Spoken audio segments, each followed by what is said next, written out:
আজকে আমি একটি মিক্স ভেজ পনিরের রেসিপি করব। আর এই রান্নাটি সম্পূর্ণ নিরামিষ রান্না।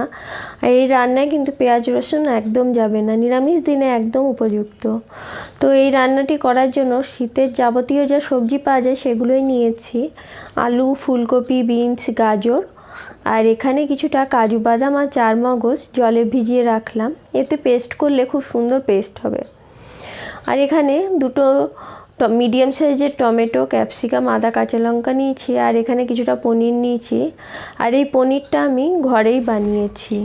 আর পনিরগুলোকে আমি কেটে নেব। আর পনিরগুলো কিন্তু যেহেতু ঘরে বানিয়েছি সেই জন্য পনিরগুলো গোল গোল আকারের হয়েছে। আর আমার বাড়িতে সাধারণত বাইরের পনির খুব একটা কেউ পছন্দ করে না, সেই জন্য আমি ঘরেই বেশিরভাগ সময় পনিরটা বানিয়ে নিই। এখানে পনিরের উপর সামান্য একটু নুন আর লঙ্কার গুঁড়ো দিয়ে পনিরটাকে আমি মাখিয়ে নিলাম। পনিরটাকে নুন লঙ্কার গুঁড়ো মাখিয়ে মিনিমাম আধ ঘন্টা মতো রেখে দিলে খুব ভালো হয়। আর এদিকে ব্লেন্ডারে আমি 2 চামচ মতো পোস্ত নিয়েছি। পোস্তটাকে জল ছাড়াই শুকনো আমি ব্লেন্ডারে একটুখানি গুঁড়ো করে নেব। এতে খুব সুন্দর পোস্তটা মিহি একটা পেস্ট তৈরি হয় পোস্তের। আর তারপর ওর মধ্যে আমি কিছুটা পরিমাণ চারমগজ আর কাজু বাদাম, যেটা জলে ভিজিয়ে রেখেছিলাম, পোস্তর মধ্যে দিয়ে দেব। তারপর একটুখানি ব্লেন্ড করে নিয়ে ওর মধ্যে কিছুটা পরিমাণ দুধ দিয়ে দেব। দুধ দিয়ে আবার একটু ব্লেন্ড করব। এতে পেস্টটা খুব সুন্দর মিহি একটা পেস্ট হয় আর প্রচণ্ড ঘন একটা পেস্ট তৈরি হয়। এই পেস্টটা হয়ে গেল। তারপর আমি দুটো মিডিয়াম সাইজের টমেটো, কয়েকটা কাঁচা লঙ্কা আর কিছুটা আদা পেস্ট করে নেব। আর এই পেস্টটাও খুব সুন্দর মিহি করে পেস্ট করে নিতে হবে। কড়াইয়ে কিছুটা সাদা তেল নিয়ে পনিরগুলোকে এবার আমি ভেজে নেব। আর পনিরগুলোকে একটু হালকা করে ভেজে নিতে হবে। পনিরগুলো খুব বেশি লাল করে ভাজলে কিন্তু চিমড়ে হয়ে যাবে, ওই জন্য পনিরগুলো হালকা করে ভেজে নিতে হবে। আবার পনির না ভেজেও ব্যবহার করা যেতে পারে কাঁচা পনির দিয়ে। তো আমি সাধারণত যে কোনো রান্নায় পনির ব্যবহার করলে পনিরটা একটু হালকা করে ভেজে নিই। তারপর ওই কড়াইয়ে আরও কিছুটা সাদা তেল নিয়ে আমি ফুলকপিগুলোকে ভালো করে লাল করে ভেজে নেব। ফুলকপিগুলো আমি একটু হালকা করে গরম জলে কিন্তু ভাপিয়ে রেখেছিলাম। এরপর ফুলকপিটাকে লাল করে ভাজতে হবে। এদিকে পনিরগুলো ভাজা আমি তুলে রেখেছি এক সাইডে। আর ফুলকপিগুলোকে ভালো করে লাল করে ভাজলে কিন্তু খেতে আরও তরকারিটার স্বাদ বাড়বে। এরপর কড়াইয়ে আরও কিছুটা তেল নিয়ে আলুগুলোকে ভাজতে বসিয়ে দিয়েছি।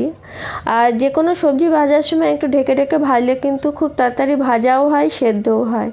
আমি ঢেকে ঢেকেই সাধারণত সবজিগুলোকে ভাজি।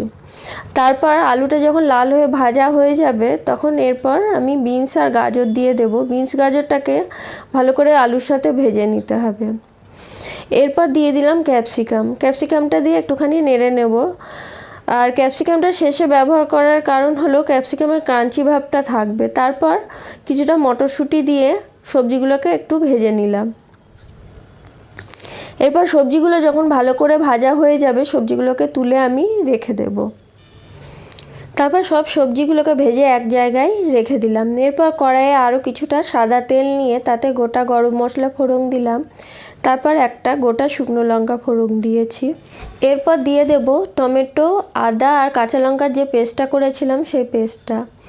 মশলা কিন্তু ভালো করে কষাতে হবে, তবেই রান্নার স্বাদ কিন্তু ভালো আসবে। এরপর আমি দিয়ে দিলাম সামান্য একটু লঙ্কার গুঁড়ো, স্বাদ মতো নুন আর সামান্য একটু আন্দাজ মতো হলুদ দিয়ে দিলাম।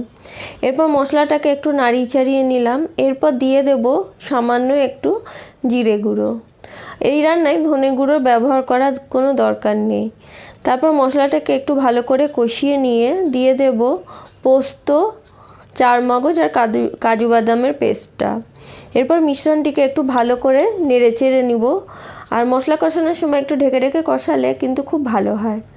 মশলাটা খুব ভালো করে কিন্তু কষাতে হবে। এরপর 4 চামচ মতো টক দই ফেটিয়ে রেখেছিলাম, সেই টক দইটাও মশলার মধ্যে দিয়ে ভালো করে নাড়িয়ে চাড়িয়ে নিতে হবে।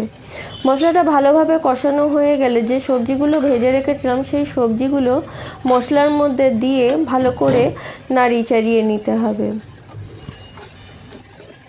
সবজিগুলো দিয়ে মশলাটাকে একটু ভালোভাবে নাড়াচাড়া করে নিয়ে সামান্য একটু ঈষদুষ্ণ গরম জল সবজিগুলোর মধ্যে দিয়ে একটুখানি সেদ্ধ হতে দিতে হবে।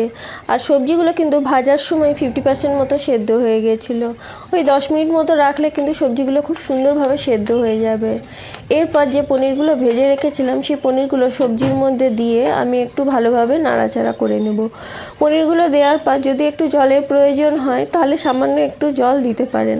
আর গ্রেভিটা সাধারণত যেমন খাবেন সেই অনুপাতে করতে পারেন।